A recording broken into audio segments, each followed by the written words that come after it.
Punten, seakan-akan ibu bapak kalau bersandar ini jangankan punten kepada makhluk, punten ya, kepada makhluknya ataupun kepada diri sendiri saja. Ibu misalnya mengatakan pokoknya kalau saya mah bisalah. Jadi ibu merasa percaya diri dengan apa yang ibu bapak bisa lakukan. Kalau dirinya bisa, hati-hati, berarti dia telah bersandar kepada apa coba? Dirinya sendiri. Tapi katakan kalimatnya adalah apa ucapannya? Bersandarnya kepada Allah dengan cara bismillah, insya Allah, biiznillah. Begitu bunda. Itu cara bersandarnya kepada Allah. Punten kalau saya tanya, ibu punten, pernah mungkin saya sampaikan apa bedanya perkataan insya Allah dan biiznillah? Pernah dengar nggak? Insya Allah pernah? Pernah dengar biiznillah? Pernah? Apa artinya biiznillah? Dengan izin Allah. Apa artinya insya Allah? Insya Allah artinya apa? Iya, jika Allah mengizinkan, jika Allah berkuasa, maksudnya apa? Dengan izin Allah dan dengan kekuasaan Allah, gitulah kira-kira. Biiznillah dengan izin Allah. Insya Allah jika Allah menghendaki keadaan saya ini, insya Allah. Apa perbedaan kata-kata yang tepat? Kapan ibu bapak mengatakan insya Allah dan kapan ibu mengatakan biiznillah? Punten, singkat ya. Kalau ibu bapak mengatakan insya Allah apabila hal ini kita ikut berkuasa di situ, ikut dalam kata-kata untuk mengerjakannya. Contoh, besok mau datang nggak ke kajian? Insya Allah, karena kita berkuasa itu. Di dalamnya ada kemampuan kita untuk menjalankannya. Besok mau jenguk nggak ke fulan yang sakit? Insya Allah. Itu insya Allah itu. Besok misalnya, iya, mau datang nggak ke acara pernikahannya fulan? Jawabannya insya Allah. Karena di situ ada kekuasaan kita yang bisa mengerjakannya, insya Allah. Namun bunda, ayahanda, kalau biiznillah ini adalah atas izin Allah yang mana kita tidak mampu untuk melakukannya, maka katakan biiznillah. Contoh, hujan nggak ya sekarang? Biiznillah hujan, karena kita tidak mampu menurunkan hujan. Biiznillah, bisa dipahami itu ya. Ada orang mudah-mudahan dapat hidayah karena sering pengajian, kita katakan biiznillah dia dapat hidayah. Kenapa? Karena kita tidak berkuasa untuk memberikan hidayah bunda. Bisa dipahami itu ya. Kapan kita katakan insya Allah, katakan kapan kita katakan biiznillah. Kalau biiznillah kita tidak mampu untuk melakukannya. Dalam Al-Quran kalau sudah kata-kata biiznillah keluar, kira-kira ada beberapa ayat yang menyangkut dengan kalimat biiznillah, itu adalah berkaitan dengan tanpa ada kekuasaan manusia. Ma asabaka min musibatin illa biiznillah. Apapun yang terjadi kepada diri kalian, musibah yang terjadi karena izin Allah. Biiznillah. Tapi ketika Rasulullah ataupun kata-kata di dalam firman Allah Subhanahu wa taala, jangan engkau mengatakan sesuatu kecuali Anda katakan insya Allah, karena Anda mampu di situ untuk melakukannya.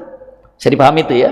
Nah, cara-cara bertawakal secara mudah saja kamu bisa ngerjainnya insya Allah. Ini tawakal kepada Allah? Iya, salah satu bentuknya. Padahal ibu udah jago masak, tahu bumbunya, alat-alat semua sudah ada, semuanya sudah siap. Ditanya sama suaminya, ditanya sama anaknya, mah mau masak, enak nggak nanti masakan? Insya Allah. Ibu sudah mampu masak, bisa masak, tapi ketika mengatakan insya Allah bagian daripada kita bersandar kepada Allah. Enak mah pasti dong mama. Nanti nggak enak itu nanti masakannya. Kenapa?